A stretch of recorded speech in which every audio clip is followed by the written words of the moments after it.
আমায় ভালোবাসেন না? তাহলে তাহলে কিছুই না।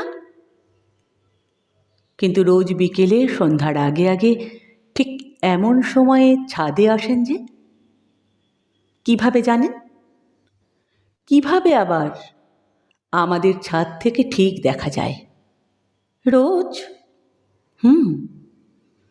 তার মানে আপনিও রোজ আসেন? আসি। তাহলে কি আপনিও আমায় ভালোবাসেন? মেয়েটা সাথে সাথে জবাব দেয় না, মাথা নামিয়ে নেয় অনেকক্ষণ, নিজেকে সামলে নেয় বোধহয়। তারপর চকিতে মুখ তুলে সে বলে, সন্ধ্যার আকাশ আমার ভালো লাগে, কেমন লালচে হয়ে থাকে, ওটা দেখতে আসি। কিন্তু গত দুদিন ধরে আকাশে লাল রং নেই, মেঘলা আকাশ, গুমোট বৃষ্টি। আমার মেঘলা আকাশও ভালো লাগে। ও, বৃষ্টিও? আচ্ছা, যাই তাহলে, ছেলেটা বলে। মেয়েটা চুপ করে থাকে, কথা বলে না, নাকি বলে? চোখে। ছেলেটা ঘাড় ঘুরিয়ে খানিক তাকায়, খানিক দ্বিধা, তারপর ফিরে চলে। মেয়েটা দাঁড়িয়ে থাকে। ছেলেটা চায়ের দোকান পেরিয়ে সরু গলির ভেতর ঢুকে পড়ে। মেয়েটা দাঁড়িয়েই থাকে, দাঁড়িয়েই থাকে, যেন নির্নিমেষ অপেক্ষার নিশ্চিন্ত প্রহর। তারপর ছেলেটা ফিরে আসে। মেয়েটা জানতো।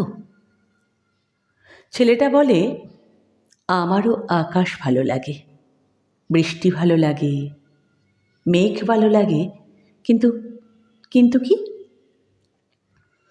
কিন্তু সেই আকাশ, মেঘ আর বৃষ্টি দেখবার সময় একজোড়া উৎসুক চোখও লাগে আমার।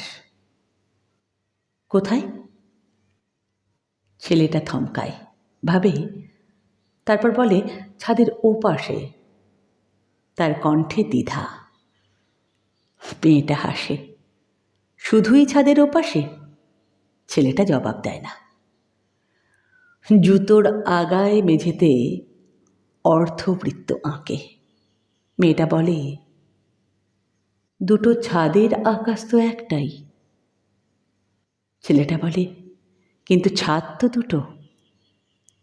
মেয়েটা বলে, তাহলে?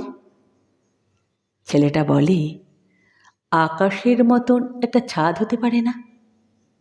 দুজন মানুষের একটা মাত্র ছাদ। মেয়েটা হাসে, ছেলেটাও। বহু বছর বাদে তাদের মাথার উপর ওই একটা মাত্র আকাশের মতন একটা ছাদই থাকে। অথচ তারা কেউ বলেনি ভালোবাসি।